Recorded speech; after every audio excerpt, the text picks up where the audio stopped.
अब इस पे डिटेल में इजराइल लाल पे हम आगे बात करेंगे। पहले हम दिसंबर में जो टोटल साल भर में जो आकलन किए गए हैं, श्वेता पुरोहित जी द्वारा जो भी भविष्यवाणियां की गई है, उस भविष्यवाणियों में कितनी भविष्यवाणियां सही बैठी हैं, उसको लेकर हम दिसंबर में एक शो करेंगे। और उसके बाद फिर से जनवरी में कि पूरा 25 कैसा रहने वाला है, क्योंकि 25 को उथल-पुथल का साल माना जा रहा है।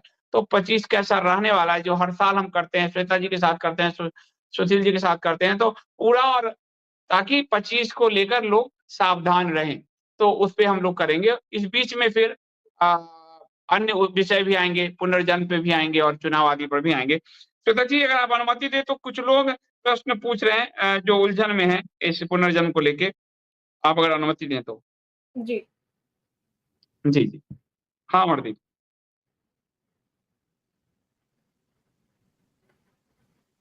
जय श्री रमाशंकर राम। कटारे जी, धन्यवाद, thank you so much. Manish Jain ji कह रहे हैं, श्वेता जी ने आज भारत का इतिहास और भविष्य दोनों बता दिया, दोनों कनेक्ट हो गया ज्योतिष से। जी, धन्यवाद। ज्योतिष पूर्व, वर्तमान और भविष्य तीनों बताता है। और मैं रिसर्च करती हूँ, तो रिसर्च में का ये फायदा है कि हम कहीं से भी कहीं तक भी कुछ भी रिसर्च कर सकते हैं। फिर किसी एक उससे बंधे हुए नहीं है। डॉक्टर संशीत कह रहे हैं, पाश्चात्य पुनर्जन्म विज्ञान की सटीकता संशित है, मतलब संशय में है, क्योंकि पुराणों में पुनर्जन्म बोध केवल शास्त्रविद त्रिकाल दृष्टा करते हैं। पाश्चात्य वैज्ञानिक शास्त्रविद नहीं है, तो उनका अनुमान त्रुटिपूर्ण हो सकता है। हो सकता है। ये तो हमने एक रिसर्च किया है, हमने एक अपना पॉइंट ऑफ व्यू रखा है। हाँ, इस पर अजय चौहान जी ने एक बड़ा अच्छा किया है, इसके बाद लेते हैं लता जी। पुनर्जन्म तो हम मानते हैं, यह विदेशी कैसे मानने लगे? ये अब पूरा रिसर्च चल रहा है, हमारे तो सारे सिद्धांतों पे वो रिसर्च कर रहे हैं। गीता पे जितना रिसर्च उन्होंने किया, हमारे लोग नहीं कर पाए। उपनिषदों पे जितना रिसर्च उन्होंने किया, ये हम लोग नहीं कर पाए। जी, आप इयन स्टीवनसन, ब्रायन वील्स और ये वॉल्टर सेम्क्यू, ये इन तीन को तो देख ही लीजिए। इन्होंने, बल्कि इयन स्टीवनसन ने एक्चुअल में जो भारत में, इंडियन सब कॉन्टिनेंट में, भारत, श्रीलंका, वहां पे जो केसेस थे, जिन बच्चों को अपने पुनर्जन्म याद है, उन पे उन्होंने भारत आके काफी रिसर्च की है। और वो बच्चों ने बताया, हमारा पिछले जन्म में हमारी मृत्यु ऐसे हुई थी। वो वहां गए, अपने पिछले जन्म के परिवारों से मिले, और उन्होंने ऐसी ऐसी बातें बताई जो सिर्फ उन्हें पता थी, कि मेरे वहां पे गुल्लक था, या धरती पे यहाँ पे सिक्के गड़े, और जाके, और किसी को नहीं पता था वहां से वो चीजें निकली हैं। तो वो चीजें पूरे इयन स्टीवनसन ने तो और भी बहुत ज्यादा वो की, और एविडेंस के साथ में वो प्रूव हुई है। यहाँ तक रिसर्च किया है। और पश्चिम में, जैसे मैं बताऊं, मैट्रिक्स फिल्म में, मैं अजय जी का बड़ा कमेंट जो है लेते हैं। मैट्रिक्स फिल्म जो है वो योग वशिष्ठ पे बनी। योग वशिष्ठ कह रहा है कि तुम्हारा मस्तिष्क ही तुम्हारा संसार है, तो पूरा मैट्रिक्स दिमाग में चलता है। और उन्होंने वो क्रेडिट दिया है। मैं अभी योग वशिष्ठ पढ़ रहा हूँ और मजा आ रहा है मुझे। रामायण करने के कारण मैं बहुत सारी चीजें पढ़ रहा हूँ, तो मुझे बहुत मजा आ रहा है। मेरे तो पास भी रखते हैं पश्चिम, संदीप जी, मैंने भी शुरू नहीं किया, योग वशिष्ठ पढ़ना शुरू करती हूँ मैं जल्दी ही।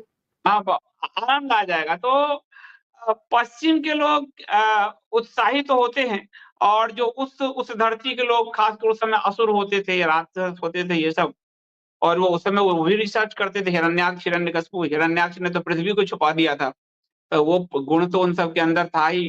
विस्परवा, ये सब बड़े बड़े राजा हुए असुरों के, तो वो सब तो था, पाताल लोक। हाँ, अजय जी कुछ कह रहे हैं। गीता प्रेस का परलोक और पुनर्जन्मांक पढ़ रहा हूँ। इसमें भी यही लिखा है कि किसी भी व्यक्ति के व्यक्तित्व और विचारों से उसके पिछले जन्म का अनुमान लगाना बहुत आसान है। ये अजय जी कह रहे हैं। बिल्कुल सही कह रहे हैं आप। मैं भी पुनर्जन्म ये वाला पढ़ रही हूँ, गीता प्रेस की बहुत सुंदर पुस्तक है। इसमें इतने सारे सत्य कथाएं दी हुई है, जिस तरह की पाश्चात्य लोग ये मैंने नहीं पढ़ी है, और मेरे पास ये है भी नहीं पढ़िए शायद। संदीप की, बहुत अच्छी गीता प्रेस की पुस्तक है। इसमें बहुत सारी ऐसी मंगवाना, सत्य कथाएं हैं। अमरदीप, ये मंगवाना ऑनलाइन भी इसको। मिल जाएगी, टेलीग्राम पे अगर चाहिए होगी तो मैं टेलीग्राम पे भी शेयर कर दूंगी ISB हाँ, की आप मुझे शेयर कर दिया। मेरे पास देखिए, मैं देख रहा हूँ, विशेषांक में ज्योतिषांक है मेरे पास। ये गीता मेरे पुलिस पास का। है ये परलोक, वो उसमें भी है, हार्ड कॉपी में भी है, क्योंकि जैसे अच्छा मैंने अच्छा। बताया मुझे इस विषय में पुनर्जन्म में बहुत शौक है पढ़ने का, तो मैं बहुत सालों से पढ़ रही हूँ इस विषय में। ब्रायन वीस की भगवाना इतनी लंबी अमरदीप पुस्तक है। भगवाना, और जिन लोगों को ये जो किताब है पुनर्जन्म, इनका लेखक का नाम मैं फिर से उच्चारण भूल गया, क्या नाम है श्वेता जी? वॉल्टर सेम्क्यू। हाँ, तो उनकी किताब हिंदी में प्रभात प्रकाशन से छप के आ गई है। ये 2011 में लिखी गई थी और उसमें मोदी जी का जीवनी शामिल नहीं किया गया। मोदी जी का जीवनी उन्होंने फिर अपने वेबसाइट में शामिल किया जब भारत के लोगों ने मांग की। मोदी जी के चुनाव से पहले उन्होंने मोदी जी का पुनर्जन्म जो है पब्लिश किया था, लेकिन पुस्तक में नहीं है क्योंकि पुस्तक 11 में पब्लिश हो चुकी थी। पर लेकिन पुस्तक में दुनिया बहुत सारी क्योंकि अमिताभ दुनिया में इतना बच्चन और बहुत है, हाँ, फिर भी बहुत बहुत अच्छे है, चैप्टर मिल जाएंगे इसमें। तो ये दुनिया की इतनी बड़ी बेस्ट सेलर पुस्तक है कि इसको दुनिया की हर भाषा में पब्लिश किया जा रहा है। तो पुनर्जन्म ये हिंदी में है, आपको कपोत पर मिल जाएगा। डिस्क्रिप्शन में जाएंगे और डिस्क्रिप्शन में पहले नंबर पे ये लिंक होगा, लिंक ओपन करके आप लोग ये पुस्तक ले सकते हैं। हालांकि प्रभात प्रकाशन से मैंने बात किया है तो सिर्फ 35 पुस्तक बची है, इतनी सेलिंग है। तो अभी तो 35 ही है, तो जो पहले आओ पहले पाओ वाले ही उनको मिलेगा। एक कॉपी मैंने कहा कि अब 34 ही है, एक कॉपी मैंने कहा मेरे लिए रख लेना। तो उसके बाद आगे अगर वो छापेंगे तो तब देखिए। हाँ, और ले लो अमरदीप। गौरांग जी, संदीप जी, श्वेता जी को नमस्कार। नमस्ते श्वेता जी, क्या कारण है कि सर सैयद अहमद खान जैसे डैश डैश दोबारा जन्म लेता है पर नेताजी सुभाष चंद्र बोस जैसे अच्छा मनुष्य क्यों जन्म नहीं लेते? इसके कई कारण हो सकते हैं। देखिए उनके प्रारब्ध जो हैं वो जो उनके पुण्य हैं, हो सकता है उनको जो पुण्य भोगना है, उनका स्वर्ग का पुण्य ज्यादा रहा हो, तो वो अभी तक के जन्म ना लिया हो सुभाष चंद्र बोस जी ने, आगे चलकर लेंगे। और यही कारण ये एक मुझे दिखता है कि हो सकता है जब उनका पुण्य भोग हो जाएगा तब फिर वो आ जाएंगे पृथ्वी पर, यदि मोक्ष ना प्राप्त हुआ हो उन्हें। ठीक बात है। चेतन चौहान जी कर मुझे एक शंका है, अगर 84 लाख योनि में जन्म होने के कारण मानव जन्म मिलता है तो फिर मोदी इतना जल्दी कैसे पैदा हो गया? क्यों सर से उनका को मरे हुए तो अभी 20-30-50 साल हुए हैं, कैसे हो गया? हाउ पॉसिबल जो है वो कह रहे ये हैं। प्रश्न मेरे मन में बहुत समय था, आपका जो प्रश्न है ना, this exact question I also had in my mind. फिर मैंने इसके बारे में और विचार किया और सोचा, कई चीजें होती है जैसे कुछ दैवीय कृत्य होते हैं, ठीक है, तो हो सकता है कि इस आत्मा ने पहले बहुत पहले काफी पुण्य किए हो। अब जैसे हम रावण, हिरण्याक्ष, इन लोगों का वो लेते हैं कि जय विजय ही थे जिनको श्राप मिल गया था किसी कारण, और फिर ये हमें पृथ्वी पर मतलब जहां भी ये थे इनका जो राक्षसी रूप दिखा। उसी प्रकार हो सकता है कि ये कुछ दैवीय कार्य है जो ये कर रहे हैं, जिसके कारण ये इतनी जल्दी इनको जन्म भी मिल रहा है, क्योंकि ये वो और नहीं, हो सकता है एक उनसे और चीज बहुत है। पहले का कुछ होगा जो हमें नहीं समझ आ रहा है। नहीं श्वेता जी, इसमें एक और शास्त्र में दिया है, ये नहीं कि 84 लाख पर फिर से हम चक्कर मारेंगे। कर्म के अनुसार आपका जन्म तुरंत भी हो सकता है, कर्म के अनुसार आपका जन्म समय 84 लाख का मतलब है सारे प्राणी जगत में 84 लाख जन्म होते हैं। लेकिन ये नहीं एग्जैक्टली। कि अब मैं मनुष्य बना तो फिर से कीड़े होते होते 84 लाख फिर यहाँ तक पहुंचूंगा, ऐसा नहीं होता। मेरे ऐसा नहीं होता। पुण्य जैसे होंगे उसके अनुसार फिर मेरे जन्म होंगे।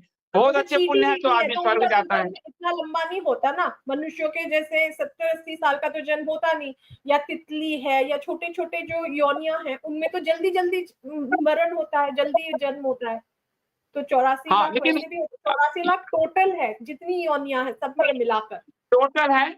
और ये जरूरी नहीं कि अभी आप मरे तो 84 लाख में फिर से घूमना है ना, आपके कर्म अनुसार। अगर कर्म अनुसार स्वर्ग एग्जैक्टली। मिला है, मैं कल ही पढ़ रहा था योग वशिष्ठ में ही, स्वर्ग मिला है और स्वर्ग में भी आपके पुण्य क्षय हो गए तो आप पुनः पृथ्वी लोक पर धकेल दिए जाएंगे। तो अब वो आपके कर्म के आधार पे है कि पिछला कर्म आपका कैसा है, उस हिसाब से आपको जन्म मिलेगा। बहुत क्रूर कर्म है तो तब आप फिर से पशु में जा सकते तो आप हैं, निचली और योनियों बहुत में अच्छे चले कर्म है जाएंगे। फिर से मनुष्य हो सकते हैं। इसीलिए कहते हैं अच्छे कर्म करना चाहिए ताकि हाँ आपके आगे परलोक और आगे का जीवन सुधरे, नीचे की योनियों में ना जाना पड़े आपको, कम से कम मनुष्य ही होकर आए। हाँ, वो ये नहीं कि पुनः फिर तो कर्म का सिद्धांत ही खत्म हो जाएगा कि फिर से हमको जब कीड़ा ही बनना है तो इस जन्म में मनुष्य मिला है, खूब आप अन्याय पाप करेंगे। ऐसा नहीं होता कि पुनः पुनर्जन्म 44 लाख होगा। इस कर्म के अनुसार अगला जन्म तय होगा। और ये शंकराचार्य जी वाले में भी हमने आपको वेदांत दर्शन में समझाया कि कैसे आत्मा शरीर से निकल के कैसे अगले शरीर धारण करती है, तो उसमें पूरा बताया गया है। जी। अब एक प्रश्न था, हाँ, मुझे यदि अपने पुनर्जन्म को जानना हो तो मुझे क्या करना चाहिए? ये प्रश्न मुझे पिछले वाले लाइफ के बाद में बहुत लोगों ने पूछा। इसके 2 उपाय हैं जैसे मुझे समझ में आते हैं। एक तो ये है कि आप पास्ट लाइफ रिग्रेशन, किसी अच्छे पास्ट लाइफ रिग्रेशन थेरेपिस्ट के पास जाएँ, और दूसरा ये है कि भृगुनंदी नाड़ी के द्वारा, जैसे मैंने बताया उस तरह से हम देख सकते हैं। यदि हम भृगुनंदी नाड़ी के द्वारा देखें तो हम ब्रॉडली बता सकते हैं, हम एग्जैक्टली पिन पॉइंट नहीं कर सकते कि ये रहे होंगे एग्जैक्टली। हम ये बता सकते हैं कि आपका जो जन्म हुआ था वो ऐसे ऐसे शहर में हुआ था, या आपको हम पास्ट लाइफ रिग्रेशन में क्यों जाते हैं पुनर्जन्म, क्योंकि हम उन दोषों के बारे में जानना चाहते हैं जिनके पाप हम इस जीवन में भोग रहे हैं, इन द फॉर्म ऑफ कोई डिजीज है, या जीवन में कोई कठिनाइयां चल रही हैं, कुछ हमारे काम नहीं बन रहे हैं। तो उन चीजों का उत्तर पाने के लिए, उनकी जड़ पाने के लिए हम जानना चाहते हैं। तो हम उन दोषों को कैसे पता करें? तो जैसे बृहस्पति को हम पिछली राशि में रखकर देखते हैं, उस तरह से हम भृगुनंदी नाड़ी द्वारा देख सकते हैं। बट भृगुनंदी नाड़ी द्वारा मैं ये बताऊंगी कि आप नाम और एग्जैक्ट वो नहीं कर सकते जैसे पास्ट लाइफ रिग्रेशन में इन्होंने बताया है। हम ये ब्रॉडली बता सकते हैं कहाँ जन्म हुआ था, किस दोष के कारण आपको इस जीवन में सो कॉल्ड परेशानियां आ रही हैं, और आपका एनवायरनमेंट क्या था उस जन्म में, ये बता सकते हैं। बहुत सारे कीट पतंगे जन्म के कुछ घंटे बाद ही जीवित रहते हैं, वो एक योनि गिनी जाएगी। Absolutely, yes.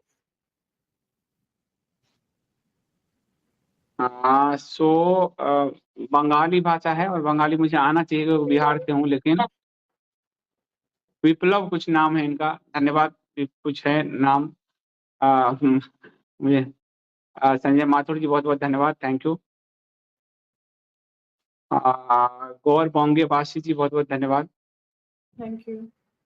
संजीव कुमार जी, धन्यवाद। बहन जी, 1898 से 1950 के बीच का 50 वर्ष का अंतर जन्म कैसे देखा जाए? ललित कुमार दीक्षित कर रहे हैं, तो अभी बताए ही। श्वेता जी, हाँ, ये कह रहे हैं 50 वर्ष का अंतर, तो 700, ओशो का जन्म 700 साल बाद हुआ। उस तरह का शरीर, उस तरह का चीजें जब होता है, उस तरह का गर्व जब धारण होता है, तब जाकर वो आत्माएं वहां पे आती है। इसका पूरा शास्त्र में वर्णन दिया हुआ है। आप गरुड़ पुराण पढ़ेंगे तो उसमें पूरा वर्णन दिया है। तो उस तरह की परिस्थिति, उस तरह का गर्व, उस तरह के संबंध माँ बाप के, उस तरह की आत्मा फिर वहां खींचती है। सबका तुरंत जन्म नहीं होता, वेट प्रोसेस चलता है। ये एक अलग लोक भी है जहाँ शरीर हम लोग हैं, उससे तरह इन आत्माओं का एक अलग लोक ही है पूरा। हो सकता है क्योंकि हमें दिख रहा है ना, I can be wrong, but जैसे निचली योनियों में जाना पड़ता है। अगर इन चित्रगुप्त जी ने, यमराज जी ने पाया कि इनके कर्म सैयद अहमद खान के रूप में अच्छे नहीं थे, तो इनको निचली योनियों में डाला गया होगा, और फिर उन निचली योनियों से फिर 50 साल लग गए इनको उतने जन्म जितना दंड मिला होगा लेते लेते फिर से मनुष्य योनि में आने में। ये एक और चीज मैं सोच सकती हूँ। बट अगेन ये सब चीजें हमसे ऊपर बहुत पावरफुल, शक्तिशाली देवीय ताकतें हैं जो ये देखती हैं, तो हम नहीं कमेंट कर सकते इन पे। जैसे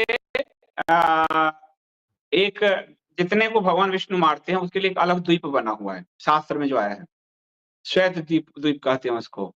तो वो अब उनका जब भी इनकारनेशन होता है तो वहां से उठ के आते हैं। तो बड़ा मतलब इसका पूरा शास्त्र है पुराणों में, तो वो अध्ययन करना पड़ेगा, सबको समझना पड़ेगा।